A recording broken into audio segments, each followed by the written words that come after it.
अस्सलाम वालेकुम दोस्तों, welcome to my YouTube channel master coding zone. तो आज के इस लेक्चर में हम सी लैंग्वेज का एक नया टॉपिक शुरू करने वाले हैं, आइटरेशन स्टेटमेंट्स। तो आइटरेशन स्टेटमेंट्स बेसिकली हमारे पास एक ऐसी स्टेटमेंट्स होती हैं जिनको यूज़ करते हुए हम अपना एक सेट ऑफ ब्लॉक्स जो है, कोड ऑफ ब्लॉक जो है, उसे बार बार रिपीट करते रहते हैं। ठीक है, किसी चीज़ को, किसी कोड को बार बार चलाने के लिए हम आइटरेशन स्टेटमेंट्स का यूज़ करते हैं। तो आइटरेशन स्टेटमेंट्स तब तक चलती रहती हैं जब तक हमारे पास एक स्पेसिफिक जो कंडीशन है वो ट्रू नहीं हो जाती, तब तक हमारी जो आइटरेशन स्टेटमेंट्स हैं वो बार-बार चलती रहती हैं। तो आइटरेशन स्टेटमेंट्स को हम लोग लूप्स भी कहते हैं। तो एक लूप तब तक चलता रहेगा, तब तक वो बारी-बारी आके अपनी जो कोड है, सेट ऑफ ब्लॉक जो है कोड का, वो चलाता रहेगा जब तक हमारे पास जो एक स्पेसिफिक कंडीशन है वो ट्रू नहीं हो जाती। तो बेसिकली हमारे पास लूप्स की 3 काइंड्स होती हैं, for loop, while loop and do while loop. तो बारी-बारी करके हम इन लूप्स को डिस्कस करते हैं, लेकिन आज की इस वीडियो में हम सिर्फ फॉर लूप को डिस्कस करेंगे और आइंदा आने वाली वीडियोज़ में हम लोग बाकी काइंड्स को डिस्कस करेंगे। तो फॉर लूप बेसिकली हमारे पास एक ऐसी आइटरेशन है जिसमें हमारे पास जो नंबर ऑफ आइटरेशंस हैं वो हमें पता होती हैं। लाइक हमारे पास एक लूप है, उसमें हमने एक कंडीशन रख दी है कि आपने ये जो इसमें सेट है, कोड है, वो आपने तकरीबन 5 दफ़ा चलाना है या फिर 10 दफ़ा चलाना है। ठीक है, हमें इसकी जो आइटरेशन है उसकी कंडीशन हमें पता चल गई है कि हमने 10 दफ़ा बार-बार ये वाला जो सेट है वो एग्जीक्यूट करना है। तो फॉर लूप में हमारे पास जो कंडीशन होती है, आइटरेशन की कंडीशन, वो हमें मालूम होती है। ठीक है, तो हमारे पास जो फॉर लूप है उसके 3 पार्ट्स होते हैं, एक इनिशियलाइजेशन, दूसरा कंडीशन एंड तीसरा इंक्रीमेंट। इनिशियलाइजेशन में हम लोग जो अपनी आइटरेशन होती है उसका एक वेरिएबल डिक्लेयर कर लेते हैं, like I, J, M, N कुछ भी, वो हम डिक्लेयर कर लेते हैं और उसे इक्वल टू 0 या 1 वो इनिशियलाइज भी कर लेते हैं। ठीक है, दूसरे उसके पार्ट में आ जाती है कंडीशन। तो हमने वो आइटरेशन आई जो है वो कब तक यूज़ करनी है, जब तक हमारे पास एक स्पेसिफिक कंडीशन ट्रू नहीं हो जाती। तो कंडीशन वाले पार्ट में हम लोग अपनी एक स्पेसिफिक कंडीशन यूज़ करते हैं। ठीक है, तीसरा वाला पार्ट है हमारे पास इंक्रीमेंट। इंक्रीमेंट में हम लोग या तो अपनी जो है आइटरेशन का वेरिएबल उसमें इंक्रीमेंट कर देते हैं, वो अगले वाले स्टेप में मूव ऑन हो जाता है, या फिर डिक्रीमेंट करते हैं। ठीक है, दोनों में से एक काम हम लोग करते हैं। तो चलते हैं इसके सिंटैक्स की तरफ। तो हम कुछ यूँ अपना जो है कोड लिखते हैं फॉर लूप का।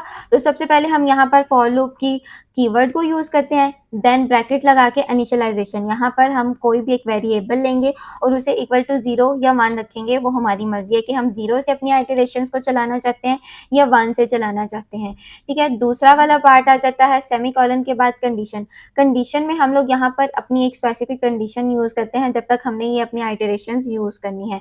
देन इंक्रीमेंट आई प्लस प्लस या फिर आई प्लस 1 कर देते हैं यहाँ पर, कि एक स्टेप आगे मूव कर जाओ। ठीक है, और यहाँ पर फिर एग्जीक्यूशन, जो भी हमारा कोड होगा वो एग्जीक्यूट हो जाएगा। तो ये इस तरह से हम इसे लिखते हैं। पहले हमने लगा लिया अपना कीवर्ड, फिर इंट आई ले लिया। आई हमारे पास एक वेरिएबल है जो हमारी आइटरेशंस को शो करेगा, और आई इक्वल टू 0, यानी कि मैंने 0 से अपनी आइटरेशन शुरू करनी है, 0 1 2 3 4 ऐसे। और दूसरी मैंने यहाँ पर कंडीशन रखी है आई लेस देन 5, यानी कि मेरे पास जो आई की आइटरेशन है वो तब तक चले जब तक वो 5 से छोटा है। जैसे ही वो 5 के बराबर या 5 से बड़ा आएगा, मेरे पास जो फॉर लूप होगी वो ब्रेक कर जाएगी। तो यहाँ पर पहले आई इक्वल टू 0 हुआ। ठीक है, दूसरे स्टेप में हमने चेक किया क्या 0 लेस देन 5 है। जी, हमारी कंडीशन ट्रू हुई। जब हमारी कंडीशन ट्रू हुई वो यहाँ पर बॉडी के अंदर आ जाएगा। तो जैसे ही वो बॉडी के अंदर आया, जो भी यहाँ पर मेरा कोड लिखा होगा वो उसे एग्जीक्यूट करेगा। एग्जीक्यूट करने के बाद वो दोबारा से फॉर लूप के अंदर जाएगा, और यहाँ पर इंक्रीमेंट, यहाँ पर आई प्लस प्लस है। ठीक है, यहाँ पर इंक्रीमेंट हुआ। इंक्रीमेंट होने के बाद अब हमारे पास जो आई की वैल्यू है वो इक्वल टू 1 हो गई है। अब आई की वैल्यू 0 नहीं रही, अब 1 हो गई है। तो अब वो यहाँ पर कंडीशन की तरफ दोबारा आएगा। कंडीशन चेक की, तो अब हमारे पास आई की वैल्यू क्या हो गई, आई की वैल्यू हमारे पास हो गई 1। तो 1 लेस देन 5 कंडीशन सही हुई, कंडीशन हमारी ट्रू है। वो नीचे आया, उसने दोबारा से जो कोड था वो एग्जीक्यूट किया, और देन दोबारा से इंक्रीमेंट हुआ। ऐसे ये बार बार इंक्रीमेंट होगा, कंडीशन चेक होंगी वहां तक जहां तक हमारे पास आई लेस देन 5 रहे। जैसे ही आई इक्वल टू 5 हो या आई ग्रेटर देन 5 हो, तो मेरे पास जो फॉर लूप है वो क्विट कर जाएगी। तो चलते हैं हम इसके प्रोग्राम की तरफ। तो यहाँ पर मेरे प्रोग्राम का स्ट्रक्चर रेडी है। मैंने पहले यहाँ पर दो हेडर फाइल्स यूज़ किए हैं, इंक्लूड stdio.h और इंक्लूड gonia.h। तो यहाँ पर मैंने एक मेन फंक्शन भी बना लिया है।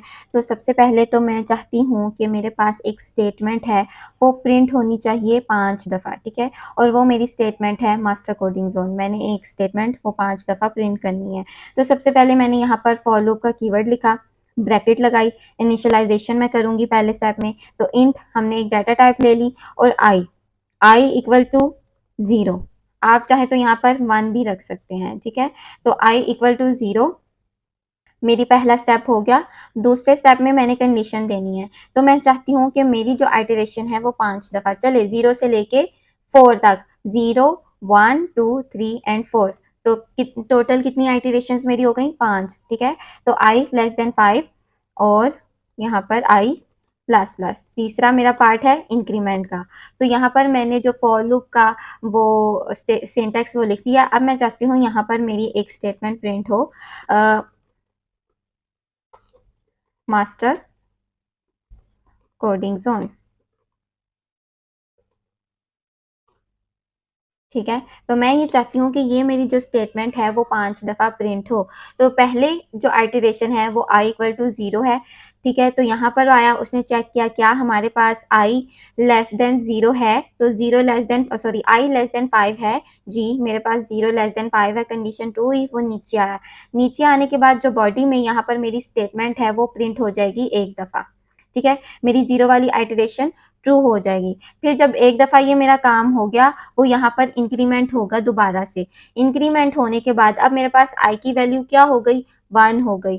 तो यहाँ पर अब ये जो इनिशियलाइजेशन वाला पार्ट है वो अब दोबारा से नहीं होगा, अब ये सिर्फ पहले वाले स्टेप में होगा। इंक्रीमेंट होने के बाद वो कंडीशन को चेक करेगा दोबारा से। कंडीशन को चेक किया तो अब हमारे पास आई की वैल्यू क्या थी? 1 थी। तो 1 लेस देन 5, जी बिल्कुल हमारे पास 1 लेस देन 5 है, हमारी कंडीशन ट्रू हो गई है। वो नीचे आया, नीचे आने के बाद जो यहाँ पर मेरी प्रिंट एफ की स्टेटमेंट थी उसने वो प्रिंट कर दी। यानी कि अब 2 दफ़ा जो मेरी मास्टर कोडिंग जोन था वो प्रिंट हो चुका है। तो फिर इंक्रीमेंट हुआ, जब ये मेरे पास बॉडी का कोड जो है वो प्रिंट हो गया तो दोबारा से इंक्रीमेंट हुआ। अब मेरे पास आई की वैल्यू क्या हो गई?